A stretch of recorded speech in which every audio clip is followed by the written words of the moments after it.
Everyone, it's Mopar Keith, and we are down in the body shop, which is also posing as an assembly shop. And we are with Chris and Jerome, and we're going to talk about the two cars in this bay and what the progress is.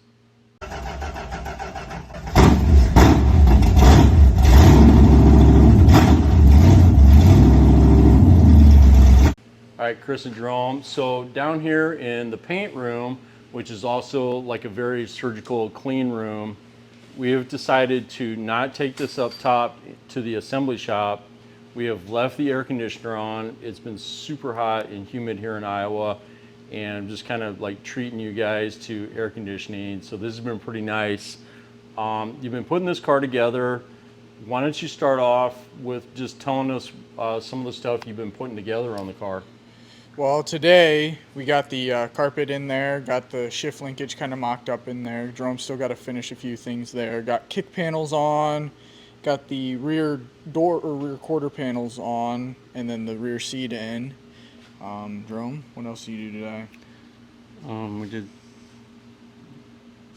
just the shift linkage, cleaned everything, got all the windows lubed and working good. Yeah, let's show us how the windows work here and how nice they are. So one thing that's really hard on these cars is always the window alignment. And man, you spent a lot of time cleaning the windows, didn't you? A lot of overspray. Yep. Spent probably 2/3 of a day just on the alignment.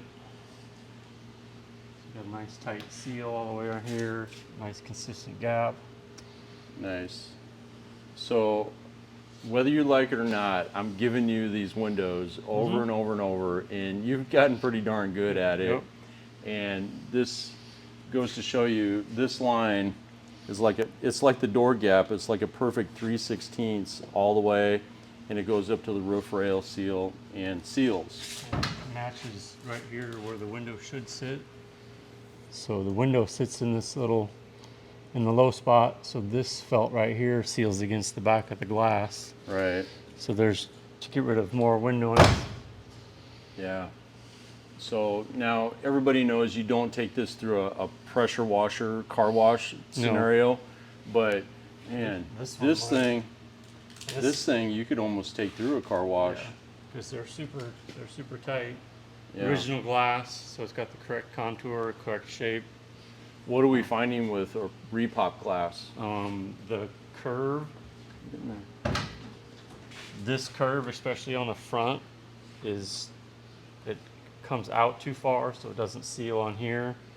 I've had some where this bulge is too high, so this corner it comes up and then dives, so they just don't fit as well. And aren't they somewhat flat too? Or is that the quarter No. glasses?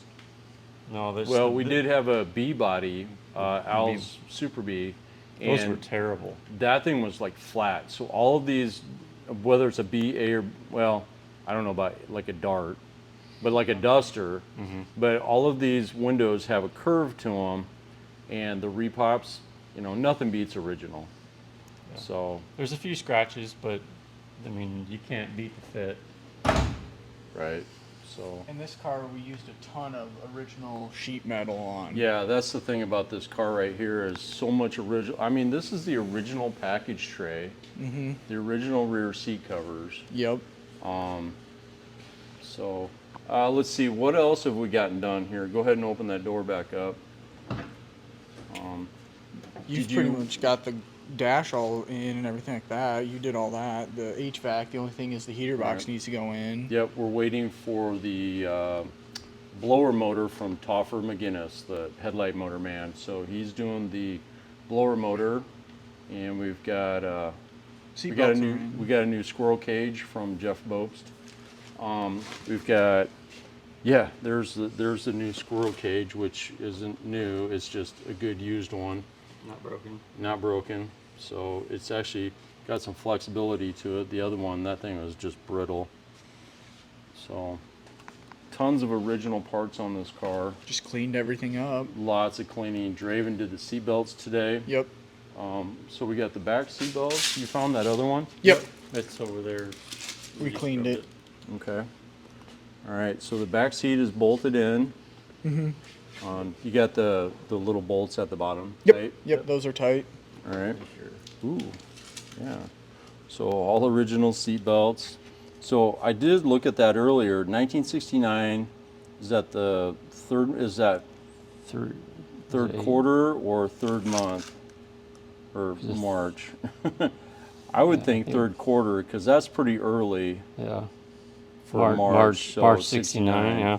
Yeah. So I'm going to say that's third quarter right there. But because 70, these cars were built in March and April, these TA cars. And this is 1970 seatbelt only.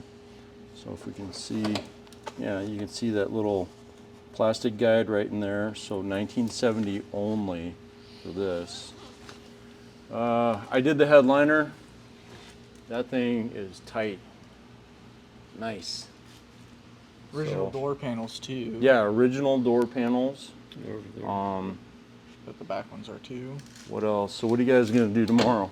I think we're gonna put the other seat belt in that's dry. Once that's dry, we'll put that in. And then we'll put the rear seat in, and then probably do the door panels, and then Sill plates. sill plate seats. Yep, sill plates and seats. I gotta clean the top of the shifter. Okay. And then put that in. I hooked up the shift linkage underneath. All right. One thing unique about the 70 shifter, it has got the wood grain ball, and started in 71. The slapstick turned into a T-handle, right? Yep. Yep. So you have a Western Sport Special Yep. 70, 70. and it's got the wood grain. Wood grain. Wood grain. Yep. Yep. So, And rim blow. and oh, yours has a rim blow? Yeah. Oh wow. It's not in Alright. good shape, but it's got a rim blow. The coolest steering wheel ever invented, but it could be once Except it for when- works. If it works, it's annoying as heck. Except for when you have to take a quick turn. Yeah. This is the Organisol that Chris and I have developed. Same thing with the hood. Yeah, same with the hood. This Organisol is the same that's used on like a 69 GTX or Roadrunner And the Charger or tail Charger, panels. like a 68 Charger tail panel. We got decals ready to go. Here's the old carpet. Here's the door panels. Those things are sweet. So here's the decal, performance graphics. So I'll do a video on how I install that. So I got those laying out. What else, Chris? Well, we got the Barracuda we've been working on. All right. Well, there's going to be more on this for sure. We got the right size tires in the front. I've got a set of Stock Trans Am springs that we're going to swap out for whatever reason. I mean, this car was raced and it has super stock springs in it, and you can see this thing is jacked up, and it isn't. It's not going to settle down. So we're gonna put a set of different springs in it. And the correct size tires. Correct size tires. Yep. And then we got to get the glass in it. Once the wiper motor's back, we'll finish all that Yep. out too. So we got also Chris McGinnis. He's doing the wiper motor for us. Brake and Equipment Warehouse in Minneapolis is doing our the correct master cylinder. Let's see. Glass, Glass. windshields. So you've got a lot of work to do on getting the chrome clips mounted. Yep, that's at least a day job. We had Greg Lane, Central City, I think it is. He did the chrome, or I'm sorry, Polishing. the stainless polishing. Yep. Yep. So Greg Lane did that. Finish wiring out. Jerome's got to finish wiring out the engine bay and Alright. routing all the wires there. Did you get your harness extended? No, I did not. Oh, That'll okay. be on my list for tomorrow. Okay, so on this car, now all Trans Am cars, 346 barrel cars, are born with Prestolite dual point distributors, and the owner wanted electronic ignition, so we're going to take the electronic ignition harness and run it clear over here and mount it underneath the battery. What else? Want to go look at the Barracuda? Yep, we can do that. All right, so Carl, if you're watching, we're still going to call this a Barracuda, and it's all in good fun, man. So when this Barracuda showed up, this thing was barely together. And so right away we started calling it the Barracuda. And so this is a 1967 Barracuda notchback, or coupe, I guess you could say. And we've done a ton of work on this, Yep. and it's still got a ways to go. Yep. So right now it's in CRE because we're gonna park it because we're gonna jump on some other stuff, and then Jerome's got to do basically what 6 months worth of test fitting and routing all this. Well, tell everybody, what is CRE? So CRE is a high build epoxy, so you can actually sand it and it doesn't gum up the paper like a normal epoxy does. So it gives it some build, and it's also a true epoxy. So we're using this so that the metal is absolutely sealed, so that Jerome can have it for as long as he needs and make the modifications that he needs to without any flash rust or anything like that. Right. So you can see the thick orange peel on that. And Yep. it's just a high build epoxy primer. So CRE 321. Yep. And that's a PPG product. Correct. It's more in it's part of their industrial line. All right. So Hillary Ann with what Metal is it? City Motors, I think. Motor City Metalworks. There you go. That's it. She's a strong proponent of CRE. If anyone watches her, or if you don't, I recommend watching her. So Auto Body Barbie. I think it's that's her TikTok she's handle. she's on TikTok and Instagram and everything. So Motor City Metalworks, but yeah, she's done a lot of talking about CRE. And the few cars we've done with it recently, we've really liked it. It sprays nice and it sands. So. Yep. All right. Here's one thing. We're gonna do all the cars that Dakota Willits worked on. We're gonna make sure that he's remembered. All right. So before the metal work was all done on this car, we sent this down to Muscatine and had Dakota do the transmission hump for us, or the transmission tunnel. Yep. And we had Carl Gerst help us set this QA1 suspension in here. And let's take a quick look at this. That's how close this thing is. So we notched out the frame for the alternator. We did have back to Chris McGinnis, or Toffer McGinnis. He did the wiper motor on this. And yes, it does fit. Barely. In the Barracuda, it barely fits. Jerome, what can you tell us about what you're going to do here? So Carl wants to hide as much of the wiring as possible. And Carl, the owner, not Carl Gerst. So, okay. So we've got an American Auto Wire kit. We're going to hide the bulkhead in the left inner fender, build a cover for it, keep the debris out. I'm going to pull the intake, and then all this wiring that goes inside for the PCM is going to go through the firewall behind there, be hidden. The AC is going to be routed underneath and then through the right inner fender into a vintage air system. Okay. All right. Now, my friend Tim McDowell had mentioned the new, maybe it's not new, it'll be new to us, Summit has a new kind of AC line. The Automotive or Automotive or something. We're going to try that versus doing our own crimping with the old style crimp vice grip thing. We're going to try this new system that he told me about from Summit Racing. It'll look cleaner, and so yeah. What HVAC system? We got classic auto air. Vintage air. We got vintage It's air. a Gen 5, I believe it's just a universal. Okay. All right. Tell us about this right here. What is this? This, I'd have to do a little more research. I don't remember the brand, but it's got an integrated booster in it. Okay. So we have a nipple back here for vacuum, and it comes with a vacuum pump. And then it has an extra port for the vacuum pump that would receive a pressure signal. When you hit the brakes, it'll push brake fluid into a sensor on the vacuum pump and then kick the vacuum pump on, so it has vacuum boost when applying the brakes. Okay. So it doesn't really have a reservoir, so that's why it needs a pump. The pump. Yeah, yeah. So that thing is clean and mean. And obviously with that giant engine in there, there is no room on the firewall to put a typical booster. What else?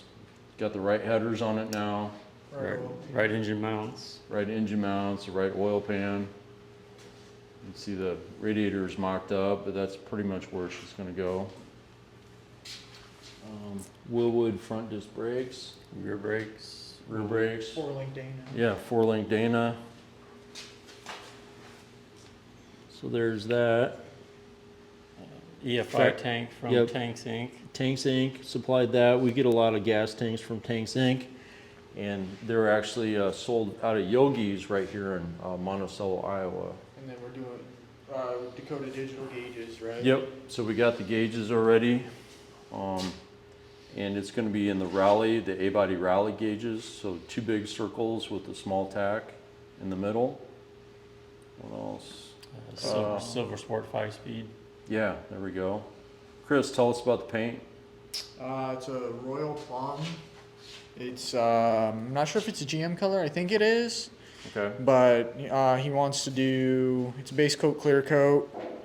So that's just the color he wants it. So it's gonna be that with a white vinyl top, I believe. Yeah, so this is a vinyl top car, and he decided he wants to keep it. So we do have the stainless trim that runs around here. And we are gonna keep these black wheels, and he's gonna go with poverty caps. So that'll look pretty sharp. All right. So just a ton of Now mock-up. we do need some trim. So, but 67 is really hard to find stuff for. So, just for right now, we're gonna leave a lot of this stuff. But I think eventually he'll probably pony up to get something like that restored. The grill is definitely in beat up condition too. The tail light. Yep. Now Layson sells taillights, so I Yep, think the we can lenses. get taillights. Yep. So, all right. So yeah, Jerome, you're gonna do mock-up for the next month or so, Yep. and just get all the wiring and everything done. And what else? So we're gonna send this up to the top shop and kind of give you a little corner of the shop. I think the goal is to get about 80% done running and driving, so I don't, do all the modifications, so I don't have to drill holes in Chris's fresh paint. Right. Yep. So that's why we're going to leave it like this. Now, we wanted to also get this ready for the Dubuque Mopar show. I think it's August 22nd. Yep. August I believe sounds 22nd right. is a big show that I sponsor. I'm one of the sponsors. And we're going to have this as a display car. And so we kind of wanted to get the body work mostly done, but not all the way done, because Jerome's going to spend a lot of time working on this. And the goal is to make this running and driving. And then we're going to take it apart again. Yep. And then I'll finish everything out on it. Right? Get it painted. Yep. So, Chris, tell us about what we did on the engine bay here also. So we shaved all the factory holes because he wants as little wires in the engine bay and just holes. We deleted the HVAC because that's going to be a completely different system. All the shock mounts because we're doing a QA1 Mustang 2 front end, I think is what it is for the shocks and all that stuff. It's all QA1. Yeah. Yeah. But it's coilovers. Yeah. We did leave the fender tag because we're going to do a fender tag of some We are, sort. yeah, we are gonna, I think I'll hire Mike Coffey. He's a guy on Facebook. He does fender tags, and he'll do basically whatever you want. So we're gonna come up with a code for this engine in a 5-speed. Yep. And we're gonna come up with a paint code for that plum. Yep. That plum purple. And then we've got the US Car Tool front core support and everything like that, along with US Car Tool torque boxes and frame, or it's I think it's Hotchkiss. Hotchkiss frame connectors. Yep, subframe connectors. So this thing is going to be rigid. This thing is super solid. We've jacked it up a few times. And it does not flex. And like the door gaps don't move or anything. Yep. And when we welded everything on, before we put it on the rotisserie to finish out the underside, we had it on a frame jig that was absolutely, this thing is square. The square and solid. Yep. All right. Shout out to Jason Moore. Jason, if you watch these videos, he supplied the fenders and the nose. Yep. What else did we get from Jason? Quarter glass. Yep. Quarter The glass. quarter glass. Yep. Jason supplied the quarter glass and the regulators. Jesse Herberling supplied the rust-free trunk lid Yep. from Kansas. And doors? The doors, I can't remember the fellow's name, but we got the doors at the Indy Cylinder Head swap meet. Yep. So yeah, These 1967 Barracuda. Parts for these are not like the E-bodies No, over there. they don't do anything. Now they do make floors, like this would be the same as a duster floor essentially. Yep. Everything from the front frame rails back they make, and the inner fenders. Yeah, we parted out a 69 Dart Yep. from Jim Reinhardt. Yep. And just name dropping all kinds of people here. So Jim Reinhardt brought us a 69 Dart, and we used the front frame rails out of that for this. Yep. All right. Well, I think that about covers it. So the pink TA, this is what we're really hot and heavy on, because where's this going to be at, Chris? Muscle Car and Corvette Nationals at the Rosemont Center in November. Yep. It's always the weekend right before Thanksgiving. So right across from O'Hare. So if We're you're gonna have out that. and about- Now, if you're new to the channel, keep watching. We're gonna have some more content on this. I'm gonna do a video on the stripe. We're gonna take it over to Marty at Linder's for the alignment. What else? Glass. And, Video on the glass, do probably. all the glass, of course. And this and the purple AAR. So if you haven't seen my videos on the purple AAR, jump on over and watch those. So anyway, you guys, it's quitting time. Thanks for sticking around and helping me do this video. And we'll see you next time. Please comment and subscribe. All right, we'll see you guys. See ya.